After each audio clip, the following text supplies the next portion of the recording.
അഭിമാനപൂർവ്വം ഭാരതീയ ജനതാ പാർട്ടിക്ക് പറയാൻ കഴിയുന്നതാണ്. ഏതാണ്ട് അരമണിക്കൂറുകൾക്ക് മുമ്പാണ് നമ്മുടെ രാജ്യത്ത് വഖഫ് നിയമമായി മാറിയിട്ടുള്ളത്. ഇതൊരു സുപ്രധാനവും ചരിത്രപരമായ ഒരു ദിവസവുമാണ്. നാം മനസ്സിലാക്കേണ്ടത് ഇസ്ലാമിക ശരീഅത്ത് നിയമം നടപ്പിലാക്കുന്ന ഇസ്ലാമിക രാജ്യങ്ങളിൽ പോലും ഇല്ലാത്ത തരത്തിലുള്ള ഒരു കാടത്വ നിയമമായിട്ടാണ് നമ്മുടെ രാജ്യത്ത് വഖഫ് നിയമം നിലവിലുണ്ടായിരുന്നത്. പ്രത്യേകിച്ച് 2014 ഏതാണ്ട് പാർലമെന്റ് തിരഞ്ഞെടുപ്പിന് 55 ദിവസം മുമ്പാണ് ഒരു ജനാധിപത്യ രാജ്യത്തും നടക്കാത്ത വിധത്തിലുള്ള നിയമനിർമ്മാണങ്ങൾ ഇന്ത്യയുടെ പാർലമെന്റ് കോൺഗ്രസ് സർക്കാർ ഈ വഖഫുമായി ബന്ധപ്പെട്ട് നടത്തി. ഈ രാജ്യത്ത് വലിയ തരത്തിലുള്ള ന്യൂനപക്ഷ പ്രീണനവും രാജ്യത്ത് വലിയ തരത്തിലുള്ള വേർതിരിവുമൊക്കെ തുടക്കം കുറിക്കുകയായിരുന്നു. അതിന്റെ വലിയ കെടുതികൾ നമ്മുടെ രാജ്യമെമ്പാടും വലിയ അന്യമത വിഭാഗത്തിൽപ്പെട്ടവരും മുസ്ലിം മതവിഭാഗത്തിൽപ്പെട്ടവരുമൊക്കെ ഇന്ന് അനുഭവിച്ചു കൊണ്ടിരിക്കുകയാണ്. വഖഫ് വിഷയവുമായി ബന്ധപ്പെട്ട് തർക്കങ്ങൾ നടക്കുന്നത് രണ്ട് വ്യത്യസ്ത മതവിഭാഗങ്ങൾ മാത്രമല്ല, ഇസ്ലാം മതത്തിലെ തന്നെ വിവിധ വ്യക്തികൾ തമ്മിൽ പോലും ഇപ്പോഴും നിരവധി അല്ല ആയിരക്കണക്കിന് തർക്കങ്ങൾ രാജ്യത്തിന്റെ വിവിധ കോണുകളിൽ നടക്കുകയാണ്. അപ്പോൾ അത്തരത്തിലുള്ള ഒരു കിരാതക നിയമം രാജ്യത്ത് നടപ്പിലാക്കി ഭൂമികൾ എവിടെയെങ്കിലുമൊക്കെ കേന്ദ്രീകരിക്കാനും അത് വ്യക്തികളുടെ അവകാശത്തെയും സ്വാതന്ത്ര്യവുമൊക്കെ ഹനിക്കുന്ന തരത്തിലായിരുന്നു ഈ നിയമം നാളിതുവരെ രാജ്യത്ത് മുന്നോട്ട് കൊണ്ടുപോയിരിക്കുന്നത്. ഇത്തരത്തിലുള്ള ഒരു പ്രതിസന്ധിയെ പരിഹരിക്കാൻ വേണ്ടി തന്നെയാണ് രാജ്യമെമ്പാടും വഖഫ് സ്വത്തുക്കൾക്ക് മേൽ ഒരു നിയന്ത്രണം ഉണ്ടാവുകയും അത് കൃത്യമായി പരിഹരിക്കുകയും ചെയ്ത തരത്തിലേക്ക് പാർലമെന്റ് ഈ നിയമം പാസ്സാക്കിയത്.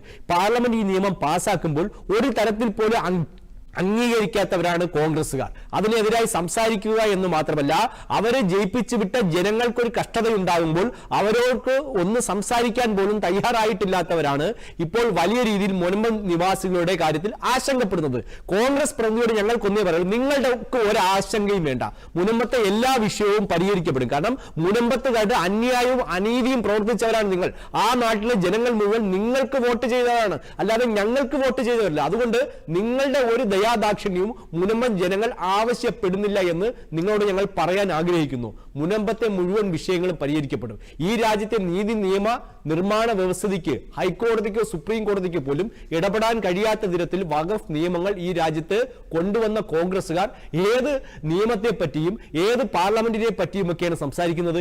ഇവർക്ക് എന്ത് നീതിന്യായ വ്യവസ്ഥയോട് കമ്മിറ്റ്മെന്റാണ് ഈ രാജ്യത്തുള്ളത്? അങ്ങനെ ഉണ്ടായിരുന്നെങ്കിൽ ഇത്തരത്തിലുള്ള ഒരു നിയമം അവർ ഈ രാജ്യത്ത് കോൺഗ്രസ് അധികാരത്തിലിരിക്കുമ്പോൾ ഈ രാജ്യത്ത് കൊണ്ടുവരുമായിരുന്നു. കാരണം 370-ാം വകുപ്പ് റദ്ദാക്കിയപ്പോഴും വഖഫ് നിയമത്തിലെ ഭേദഗതികൾ സർക്കാർ മാറ്റിയപ്പോഴുമൊക്കെ കോൺഗ്രസ് പറയുന്നത് വലിയ ജനാധിപത്യത്തെ കുറിച്ചാണ്. കഴിഞ്ഞ ദിവസം ഒരു വ്യക്തി സോഷ്യൽ മീഡിയയിൽ കൂടി കേരളത്തോട് പറഞ്ഞതാണ്, ന്യൂനപക്ഷ ക്ഷേമത്തെക്കുറിച്ച് ഭരണഘടനയെക്കുറിച്ച് ഒക്കെ പറയുമ്പോൾ നിങ്ങൾ കോൺഗ്രസിനോട് കേൾക്കുക, പക്ഷെ അവനവന്റെ കിടപ്പാടം സംരക്ഷിക്കുന്ന കാര്യമുണ്ടെങ്കിൽ BJP പറയുന്നത് കേൾക്കുക. ഇതാണ് സാഹചര്യം. ഇതാണ് കോൺഗ്രസിന്റെ നിലപാട്. അവർ വലിയ രീതിയിൽ ഭരണഘടനയ്ക്ക് വേണ്ടി പറയുന്നു, ന്യൂനപക്ഷങ്ങൾക്ക് വേണ്ടി പറയുന്നു, തുല്യതയ്ക്ക് വേണ്ടി പറയുന്നു. പക്ഷേ ഏതെങ്കിലും രീതിയിൽ ഈ രാജ്യത്ത് ജനങ്ങളോട് നീതി കാട്ടിയിട്ടുണ്ടെങ്കിൽ അത് ഭാരതീയ ജനതാ പാർട്ടിയുടെ നേതൃത്വത്തിലുള്ള നരേന്ദ്രമോദിയുടെ നേതൃത്വത്തിലുള്ള സർക്കാർ മാത്രമാണ്. അതുകൊണ്ടാണ് ഈ പാർലമെന്റിൽ നിയമം പാസാക്കിയപ്പോൾ മുനമ്പം ജനത അത് സ്വീകരിക്കപ്പെട്ടത്. ഇവർക്ക് എന്തെല്ലാം ആശങ്കയാണ് മുനമ്പത്തോടുള്ളത്? ഏതെങ്കിലും രീതിയിൽ ഇവർ നീതി പുലർത്തിയിട്ടുണ്ടോ ഈ ജനവിഭാഗത്തോട്?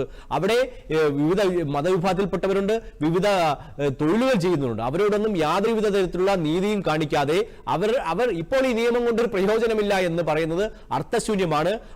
അവരുടെ പ്രശ്നങ്ങളെല്ലാം പരിഹരിക്കാൻ പോവുകയാണ്. അത് ആ രീതിയിൽ തന്നെയാണ് ഇപ്പോൾ ഈ നിയമനിർമ്മാണം നമ്മുടെ പാർലമെന്റ് പാസ്സാക്കിയിട്ടുള്ളത് എന്നുള്ള കാര്യത്തിൽ ഒരു സംശയവുമില്ല. നമ്മുടെ രാജ്യത്ത് നീതിന്യായ സംവിധാനങ്ങളുണ്ട്.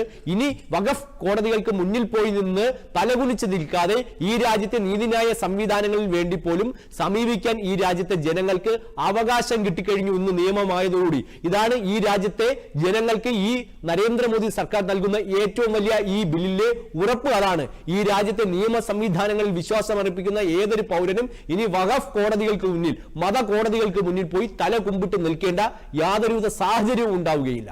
അപ്പോൾ ഇത്തരത്തിൽ കിരാതകമായ നിയമം അടുത്ത നമുക്ക് കർണാടകയിൽ നോക്കാം. അവിടെ കർഷകരുടെ 12,000 ഏക്കറിലാണ് വഖഫ് തങ്ങളുടെ ആവശ്യം ഉന്നയിച്ചിരിക്കുന്നത്. കർണാടകയിലെ സിദ്ധരാമയ്യ സർക്കാർ വലിയ പ്രതിസന്ധി ഉണ്ടാകുമായിരുന്നു. അവിടെ വലിയ വർഗീയ കലാപം ഉണ്ടായിരുന്നു. പക്ഷേ അത് ശാശ്വതമായി പരിഹരിക്കാൻ ആ കോൺഗ്രസ് സർക്കാരിന് പോലും കഴിഞ്ഞിട്ടില്ലല്ലോ. അവിടെ വലിയ ജനവിഭാഗങ്ങളെയും രാഷ്ട്രീയ പാർട്ടി പ്രതിനിധികളെയൊക്കെ വിളിച്ചിരുത്തി വലിയ രീതിയിൽ ചർച്ച ചെയ്ത് താൽക്കാലികമായ ഒരു പരിഹാരം പോലും കൃത്യമായി ഉണ്ടാക്കാൻ കഴിഞ്ഞിട്ടില്ല.